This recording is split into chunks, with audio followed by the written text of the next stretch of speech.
Overnight in Georgia, Donald Trump hit with the fourth set of criminal charges implicating the former president as the head of a sweeping conspiracy to overturn the 2020 election results in the state.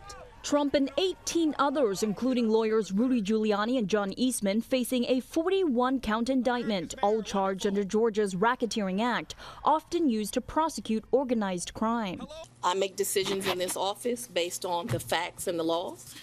The law is completely nonpartisan. Willis's probe sparked in part by that phone call from Trump to Georgia's Secretary of State, where the former president appeared to pressure the top official to find the votes needed to win. Trump and his former chief of staff, Mark Meadows, both charged with solicitation of violation of oath by a public officer in relation to that call. These new charges, which also include violating the RICO Act, engaging in a conspiracy to replace public officials with fake electors, and plotting to tamper with voting machines, add to Trump's legal woes in the midst of his race for the White House. Is there any Florida delegation have a message for your governor? Is there any chance you take a plea deal in Georgia? We did nothing wrong. We don't ever take a plea deal. Yes, sir. We don't take plea deals. It's a wise guy question. Are you going to change this? Mr. Wise Guy. We don't take plea deals because I did nothing wrong. It's called election interference. You know what that is? Very quickly, Hugo, before we go to a break, I wanted to ask you, tell us about body language. A lot of us cannot be there, right? We can't be in court. There are no cameras in the court.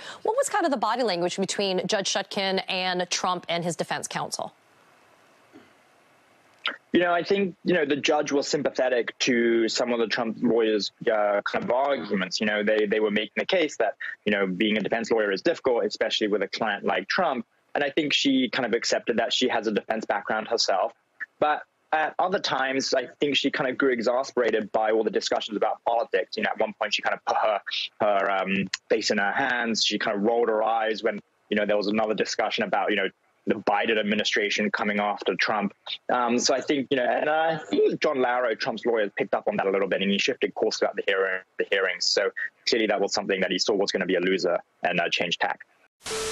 After 8 months of secrecy, tonight, a rare look inside the Georgia Special Grand Jury charged with investigating whether former President Trump broke the law in trying to overturn his 2020 election loss in the state. What do you want people to know about this process and about your work?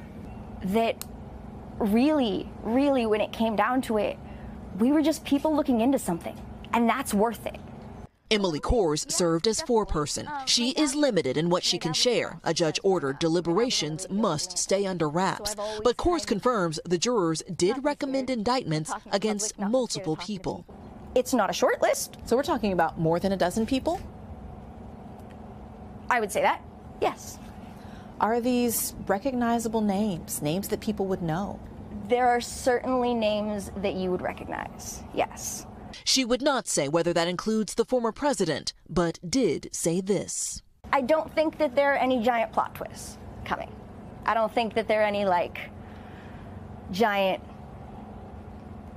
that's not the way I expected this to go at all. I don't think that's in store for anyone. The sections that were removed were consciously chosen to be removed, and I don't want to say I have better judgment than the judge. That's totally understandable. Would you say, when it comes to, there are indictments recommended, of course. Is it yes. More than 12 people? Is it more than 20 people? I think if you look at the page numbers of the report, there's about 6 pages in the middle that got cut out. Allow for spacing. It's not a short list. Not a short list. More, when it comes to the name that everyone wants to know about is former President Trump. Of course. Did you recommend charges against Donald Trump? I really don't want to share something that the judge made a conscious decision not to share. I will tell you that it was a process where we heard his name a lot.